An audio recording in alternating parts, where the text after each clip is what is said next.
Hey everybody, it's Dr. Hillary Fredrickson. How you doing? I want to talk about this is my part 2 and Dr. Kara is going to come on talking about progesterone. So at some point she's going to pop in. My part 1 was all about progesterone and how we get progesterone deficiencies, how that shows up on your fertility journey or in perimenopause and menopause. And then I wanted to talk part 2 about different ways that we can treat progesterone deficiencies, luteal phase deficiencies, different things that are happening. So, one of the first things that we do, especially for women, it's a little different, obviously, for women on a fertility journey versus women in perimenopause who are done with having their babies. Okay. So, let me first talk about the women who are still wanting to or are working on getting a baby and having a baby. What's the most important thing to remember is that progesterone is only meant to be taken in the luteal phase. If you're ever using progesterone or a progesterone product, it has to be after ovulation. If you're trying to make a baby and you're using progesterone before ovulation, then you are misusing that in your cycle and it will screw up your ovulation. Like, please understand me. Please understand that concept. Okay, so whether you're doing IVF or you're trying a natural birth, it may be that using some progesterone creams or progesterone based herbs are really important. So for me, I had polycystic ovarian syndrome, and Vitex was an herb that was super powerful for helping me get my cycle back. Vitex is chasteberry is an herb that's always been known and used in Western herbalism as a progesteronic based herb. It can do a lot for women who have PCOS or luteal phase defects. If you've never used Vitex or looked at it, it's good to think about that and talk to your provider and see if that's a potential good fit for you and your journey. It was very impactful. It can be very impactful for women with PCOS or anyone with a luteal phase defect, remembering that luteal phase defects can show up in different ways. It can be shortened cycles. It can also be in PCOS, a really elongated cycle. So for me, regular Vitex use helped to bring my luteal phase, my period, to a much more regular cadence, which is obviously very important if you're trying to get pregnant. So if you're experiencing anovulatory cycles or really long luteal phases, Vitex is a progesteronic leading herb. It does multiple things. Plants have multiple impacts, which is very different than if you're using just a hormone. The plant does many different things, but Vitex is a powerful tool.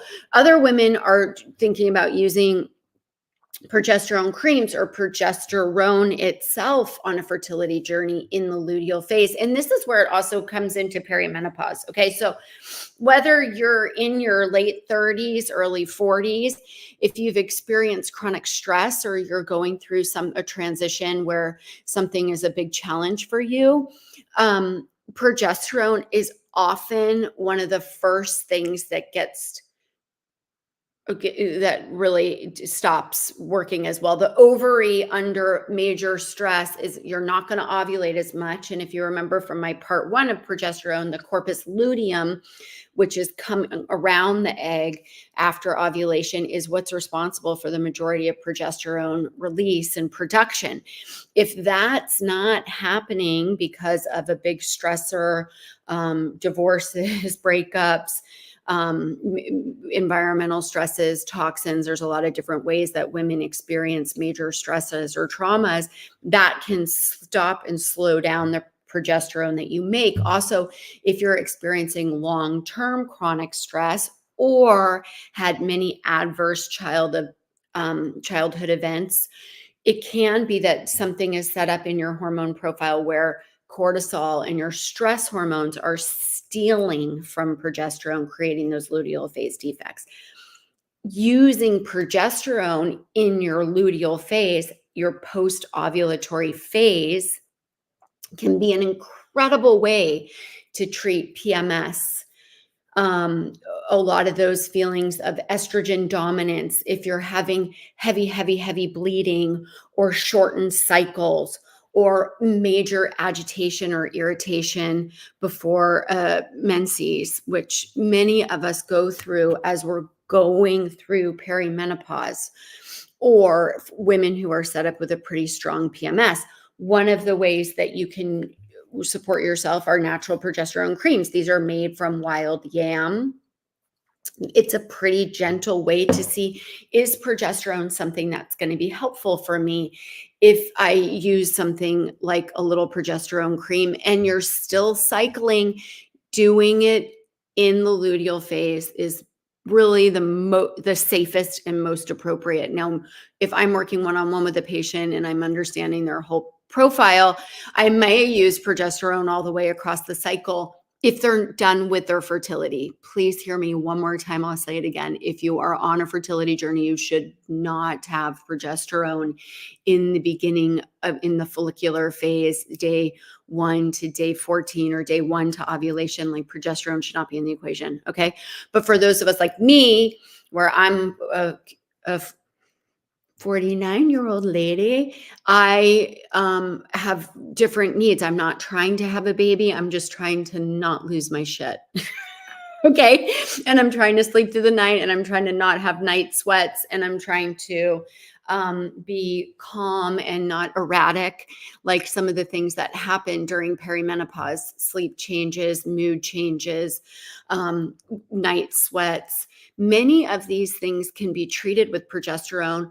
I like to start a lady in the luteal phase and just see what the impact is, and then consider using it across the cycle if she's done with her fertility journey and if it's helpful for her. It can screw up your periods in a way that it can shift your ovulatory cycle. So know that anytime you play with any kind of hormone, you are likely to change your ovulation. This really matters for perimenopausal women. Like, hear me when I say, if you mess with your menstrual cycle, you could drop an egg at a time that you don't recognize, and that's an oops baby. If you are a perimenopausal woman and you are not trying to get pregnant, please recognize that you need to use birth control in your perimenopausal years up until when you have an FSH of 30 twice. Then you can pretty much guarantee you're done with baby making. But unless your partner has a vasectomy or you're using some form of hormonal birth control, which I'm assuming you're not if you're needing extra progesterone, right? You have to recognize that you can get pregnant if you're messing with your hormones. So just like they say in España, con mucho cuidado, be very careful. You need to be careful as we talk about these. And that's why it's really important to work with a natural hormone expert when you're working with hormones in perimenopause. Most of us are going to be the most symptomatic 3 to 4 years before our menopause. Once the menopause comes and you're really a year post cycling and things have leveled out, and I pray that you're getting hormonally supported and on bioidentical hormones if it's an appropriate treatment for you. And it is for most women. Most women should be on some sort of hormone replacement therapy, bioidentical hormone replacement therapy, or some women are still using the pill until they're 50, 55, something like that, 52. So there are many, many options. But if you're experiencing night sweats, sleep deprivation, really mood changes, feeling angry, agitated, irritable, having some memory issues, progesterone is one of, or shortened cycles. Like, a lot of women in perimenopause will get a very short cycle, a 21-day cycle with thick, heavy bleeding. And that's brutal because it sets you up for iron deficiency anemia. It sets you up for a lot of problems.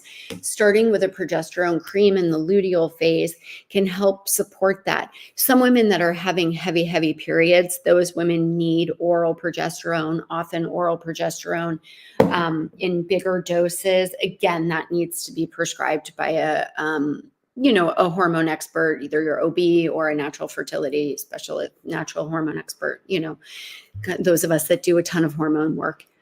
And the fun part about journeys through our hormones and hormone cycles is that it's just really unique and individualized based on our genetics, how we grew up, the stressors that we're exposed to. And you'll hear Dr. Kara and I talk about a lot, like our different hormonal setups and the way that we had such varied symptoms. So what you want as you're going into perimenopause is you want to really take a good assessment of like, where am I in my life? What are my hormonal triggers? Am I estrogen dominant? Am I testosterone dominant? Am I progesterone deficient? And these are, again, this is like when it's good to work with a provider.